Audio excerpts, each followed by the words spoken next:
You remember the exact moment your bank account crossed the six-figure mark for the first time, not because the number itself was magical, but because something unexpected happened in the days that followed.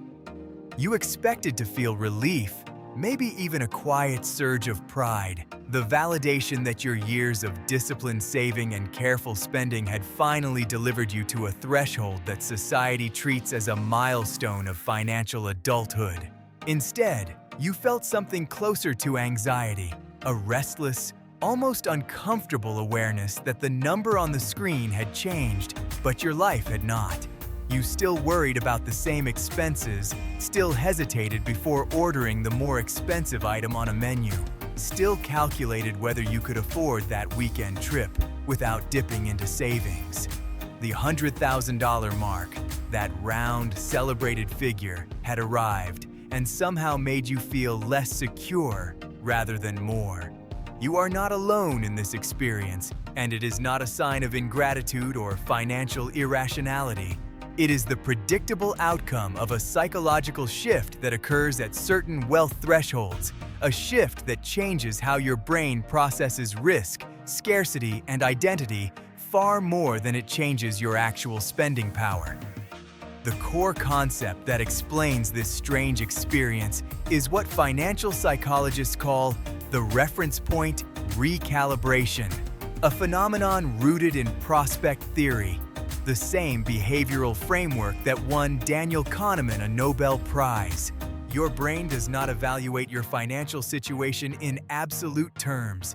It evaluates it relative to a constantly shifting reference point, usually the highest level of wealth you have recently experienced or the wealth of the people you compare yourself to. When you were earning $50,000 and saving toward $100,000, your reference point was your current lower balance, and every dollar saved felt like progress toward a distant but meaningful goal.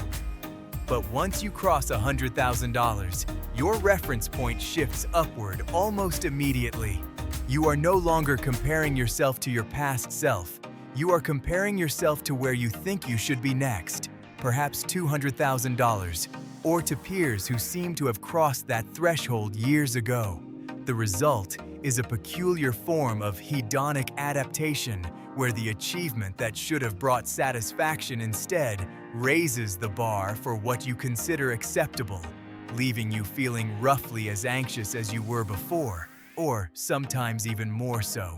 The psychological explanation for this recalibration lies in a deep-seated human tendency called loss aversion, combined with the endowment effect. When you have $100,000, the prospect of losing even a small portion of it, say $10,000 from a market downturn or an unexpected emergency, feels far more painful than the pleasure you felt when you first accumulated that $10,000. Your brain, ever vigilant for threats, now treats that $100,000 as a new baseline to be defended rather than a surplus to be enjoyed. This defensive posture changes your financial behavior in subtle but profound ways. You become more conservative with your investments, not because you have changed your risk tolerance in any abstract sense, but because the thought of falling back below $100,000 triggers a loss aversion response that is genuinely uncomfortable. You also become more sensitive to small expenses that you previously would have ignored. A $5 monthly fee, a slightly higher grocery bill, because each expense now feels like a tiny erosion of a hard-won threshold. The irony is that this heightened sensitivity to loss often leads to worse long-term financial outcomes, because it can cause you to avoid reasonable risks, to sell investments prematurely, or to spend excessive mental energy on trivial optimizations that do not move the needle.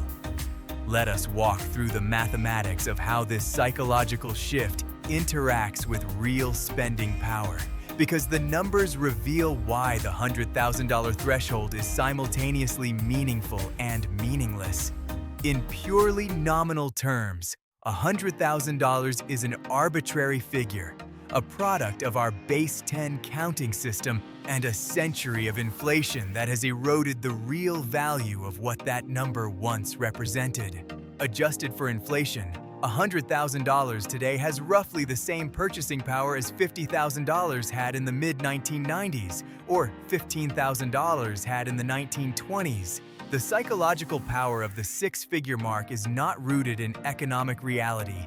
It is rooted in social signaling and the way round numbers function as cognitive anchors. Yet, precisely because this number has acquired such symbolic weight, it changes how you perceive your own financial standing relative to others.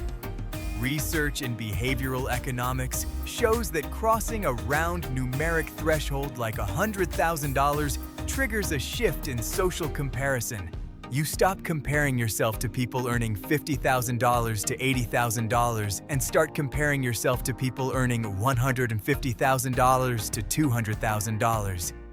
The reference group expands upward, and with it, your sense of what constitutes enough expands as well. You are not actually poorer than you were the day before you crossed $100,000. But your subjective experience of wealth can decline because the yardstick has changed. Now zoom out from individual psychology to the systemic mechanics of wealth thresholds. Because the $100,000 mark is not just a psychological construct, it is also a gateway to a different set of economic rules. Many financial products and services are structured around explicit or implicit thresholds that discriminate between those below and above certain net worth or income levels. Below $100,000 in liquid assets, you may be paying monthly fees on your checking account, earning minimal interest on your savings, and lacking access to preferred loan rates or investment vehicles. Above $100,000, certain banks begin to offer premium checking with fee waivers, slightly better interest rates, and access to financial advisors, though often at levels that still do not justify the costs. At $250,000 or $500,000, the gateways open further to private banking, to institutional share classes of mutual funds with lower expense ratios, and to alternative investments that are legally restricted to accredited investors.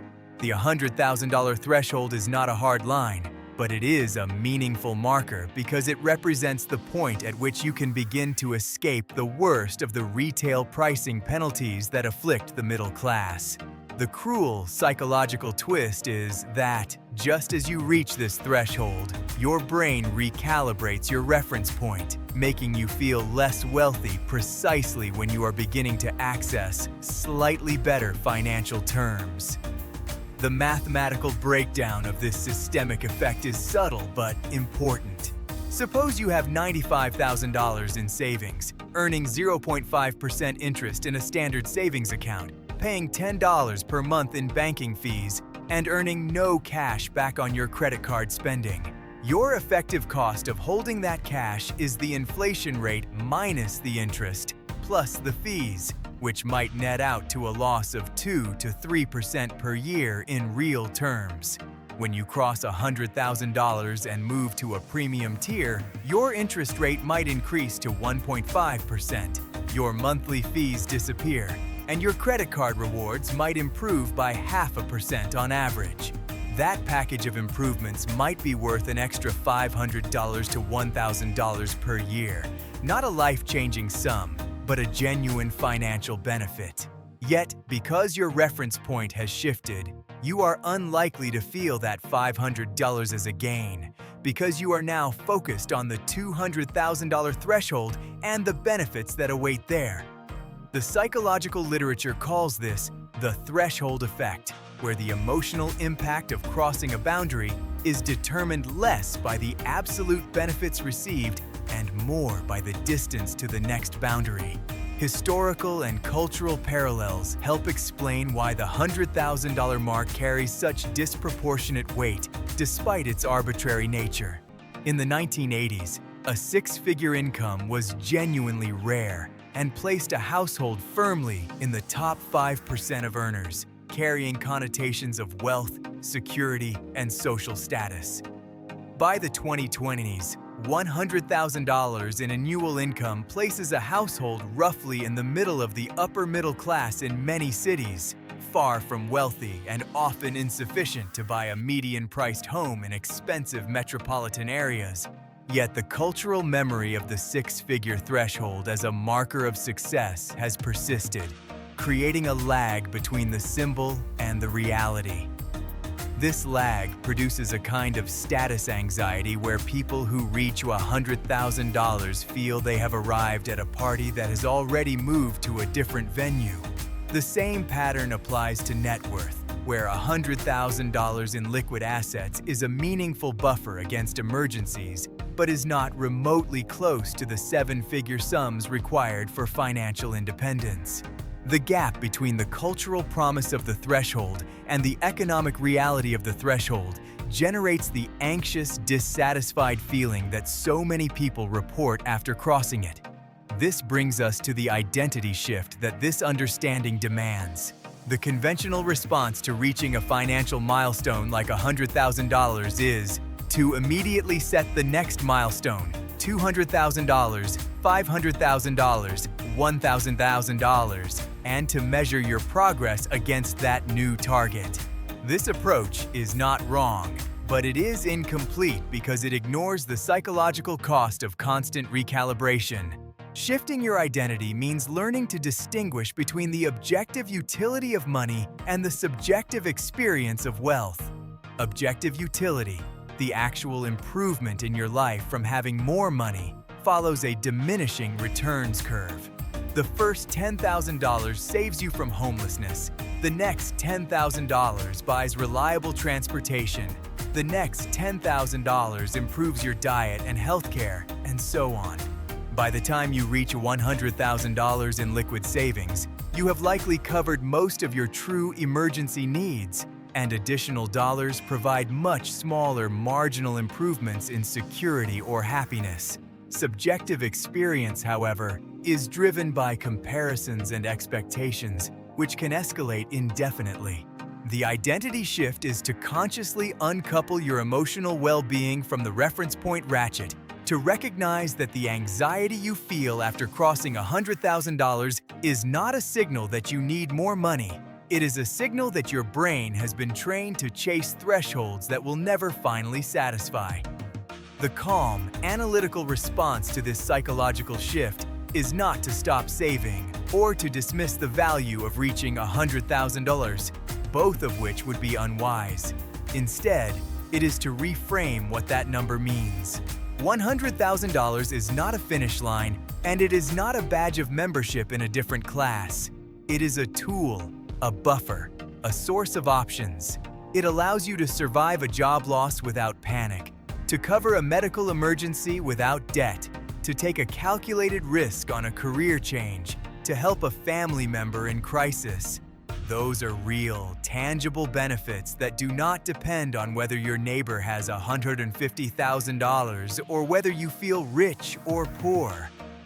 The psychological shift at $100,000 is only a trap if you let your reference point run away from you. If you can anchor your satisfaction not in the roundness of the number, but in the concrete security it provides, you can experience the genuine peace that comes from knowing that the most common financial emergencies are no longer catastrophic. That peace is not the euphoria of a lottery winner. It is something quieter and more durable, a calm recognition that you have built a floor beneath your feet, even if the ceiling remains as distant as ever. So you sit with your bank account showing 5 digits and a comma, the number that once seemed impossibly far away. You notice the faint residual anxiety, the urge to compare yourself to someone with a larger number, the subtle fear of falling back below the threshold. And then you let those feelings pass without acting on them because you understand now that they are not telling you anything useful about your financial reality. They are telling you that your brain is doing what brains evolved to do, constantly scanning for threats and opportunities, constantly adjusting expectations to whatever is just out of reach. The number itself is real, but the anxiety it provokes is optional. You do not need to feel richer than you are, and you do not need to feel poorer than you are. You need to see the number for what it is, a measure of stored labor that can be exchanged for time, safety, and freedom in carefully chosen increments. That clarity will not make you immune to the psychological shift.